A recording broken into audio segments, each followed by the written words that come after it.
Saya Natalie dan saya akan menjelaskan tentang pembuatan kuesionernya. Pertama, klik Add New, lalu pilih yang rating. Kemudian ganti yang star menjadi number, lalu kita copy pertanyaan yang sudah kita tulis ke dalam kolom question di nomor 1.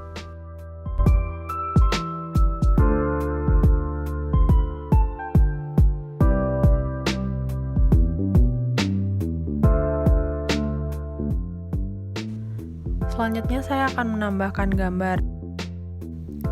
Di sini kita dapat search gambar yang akan dimasukkan ke dalam pertanyaan kita.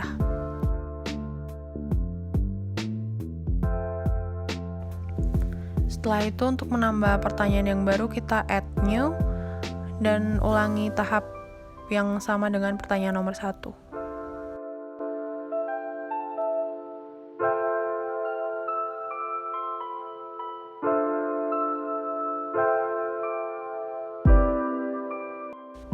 Kemudian di sini saya juga mengaktifkan tombol required agar pertanyaan saya wajib dijawab oleh responden.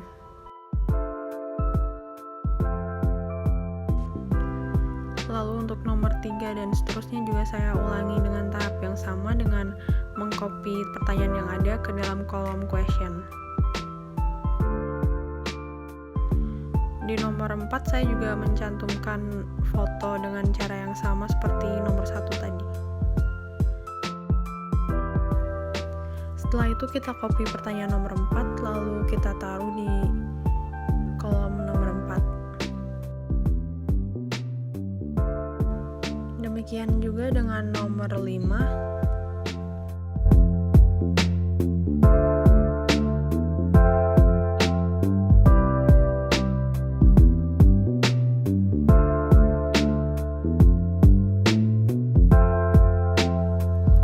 Nomor 6 dan seterusnya sampai nomor 10.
Selesai mengisi pertanyaan, kita dapat mengganti tema sesuai dengan yang kita inginkan. Kemudian kita juga dapat melihat previewnya. Di sini kita dapat melihat tampilan form kita. Lalu untuk membagikan link, kita bisa klik share. Lalu kita dapat mengcopy link yang ada di situ. Ini adalah hasil yang kami peroleh dan kami mendapatkan 39 respon. Setelah itu untuk menutup form, kita dapat menonaktifkan accept members. Sekian presentasi saya, terima kasih. Hai, saya Felis, dan saya akan menunjukkan cara menghitung Chromebags Alpha. Pertama, saya membuka Microsoft Forms di bagian Responses, lalu saya memilih pilihan Open in Excel. Setelah itu, file Excel jawaban responden akan secara otomatis terdownload.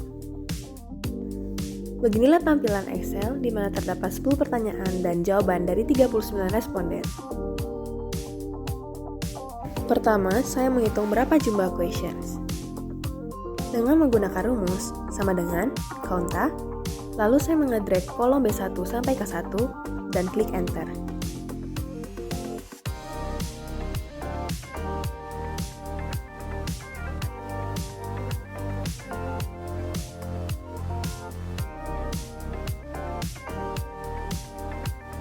Sekarang kita akan menghitung variances. Dengan menggunakan rumus sama dengan var.p, lalu saya mengedrag baris B2 sampai B40. Lalu klik Enter.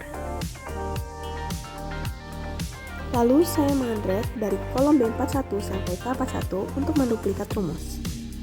Selanjutnya kita akan menghitung sum of the item variances.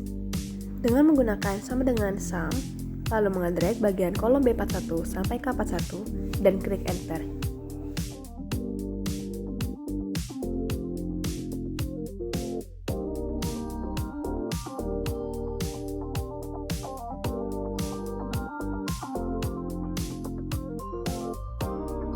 Sekarang saya akan menghitung total scores.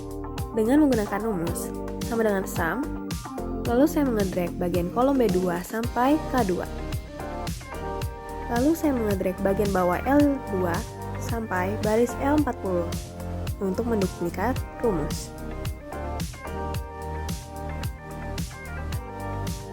Lanjut ke variance of total scores. Kita menggunakan rumus sama dengan var.p, lalu mengedrag bagian baris L2 sampai L40. Lalu klik Enter.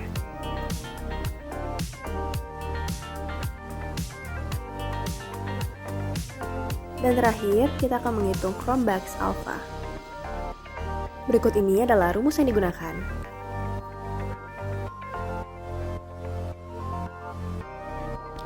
Rumusnya sama dengan buka kurung N2 dibagi dalam kurung N2 kurang 1 tutup kurung dikali buka kurung 1 dikurang N3 dibagi N4 tutup kurung Enter.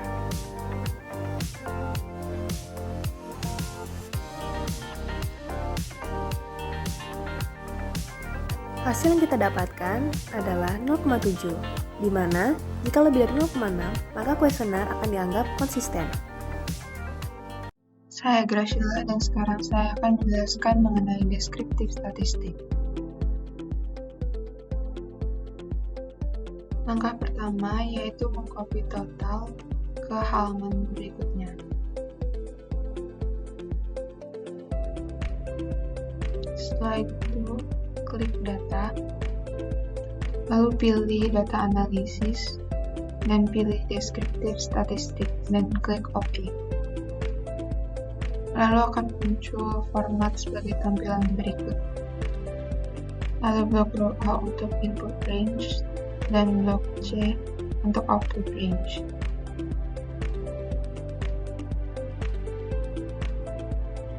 Lalu tabel akan muncul, dan step berikutnya adalah merapikan tabel.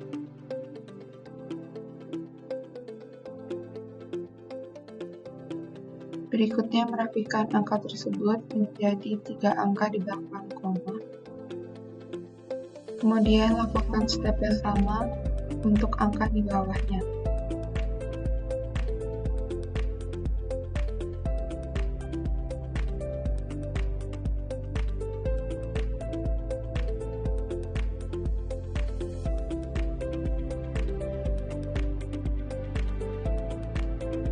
Lalu saya akan menjelaskan mengenai pertanyaan kuesioner, respon, dan reliabilitas internal.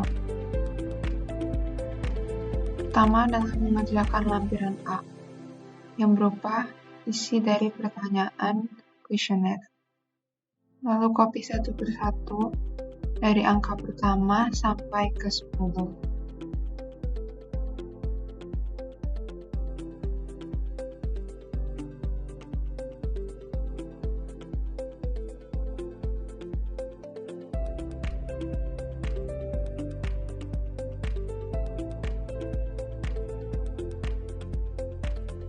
Berikutnya adalah mengerjakan lampiran B yang berupa hasil dari respon kuesioner.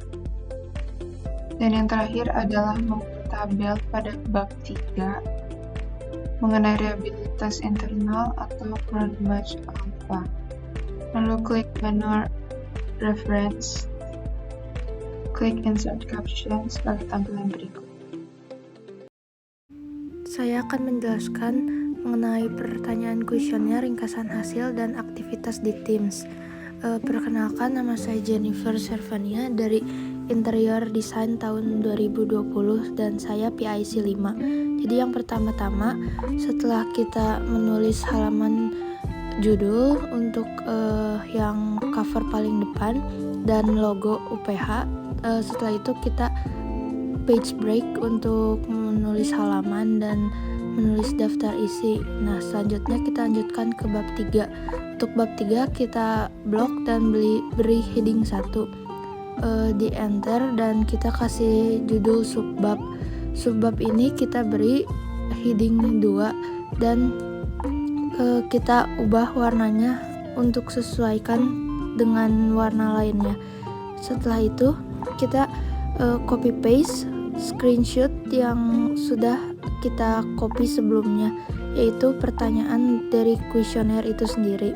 Nah, kita page break lagi lalu ke bab 4. Di bab 4 juga sama diberi heading 1. Nah, setelah mengisi bab 4, kita di bawah daftar isi kita page break untuk memberi daftar gambar. Selain daftar gambar, daftar tabel, dan daftar lampiran. Nah, daftar gambar, daftar tabel, dan daftar lampiran ini kita blok dan beri heading 1 juga. Nah, ini untuk daftar lampiran kita blok juga dan beri heading 1. Setelah itu kita lanjut ke bab 4. Bab 4 juga sama, kita menuliskan subbab yang ada. Nah, setelah menuliskan subbab yang ada, kita blok juga subbab yang ada dan diberi heading 2. Setelah diberi heading 2, kita sesuaikan warna dan ukurannya. Nah, setelah itu kita lanjut ke daftar isi. Dari daftar isi kita ke reference dan klik table of contents itu untuk mengeluarkan daftar isi yang bisa langsung mengarahkan ke bab-bab yang kita tuju. Nah, setelah itu kita lanjut ke bab 3, screenshot pertanyaan kuesioner. Kita ke reference dan insert table of figures. Terus kita tuliskan keterangan gambar yang ada di situ, yaitu gambar 3.11. Nah, setelah itu kita sesuaikan posisinya dan kita lanjut ke daftar gambar untuk memerintahkan supaya langsung bisa ke gambar tersebut. Nah, setelah itu kita next page lagi untuk menuliskan lampiran. Lampiran di sini kita masuk ke reference dan insert table of figures lagi dan menuliskan lampiran C.1, yaitu aktivitas grup di Teams. Nah, setelah menuliskan aktivitas grup di Teams, kita lanjut ke halaman lampiran karena biasanya halaman lampiran itu dibedakan. Nah, kita ditulis C. Nah, di daftar lampiran kita tuliskan lampiran C, yaitu kita masuk ke reference lagi dan insert table of figures. Nah, di lampiran ini kita melakukan 2 kali aktivitas di Teams. Jadi lampiran tersebut juga mempunyai 2 lampiran dalam satu lampiran C. Nah, kita screenshot dan copy paste. Setelah itu kita masuk ke daftar lampiran dan insert table untuk mengeluarkan lampiran yang tadi sebelumnya. Lanjut ke bab 4 untuk ringkasan hasil. Tabel ini diperoleh dari PIC sebelumnya yang sudah membuat di Excel. Lalu di bawah tabel kita masuk ke reference dan insert caption untuk menuliskan tabel 4.1.1. Dan di daftar tabel juga kita reference ke insert table. Sekian dari PIC 5, terima kasih.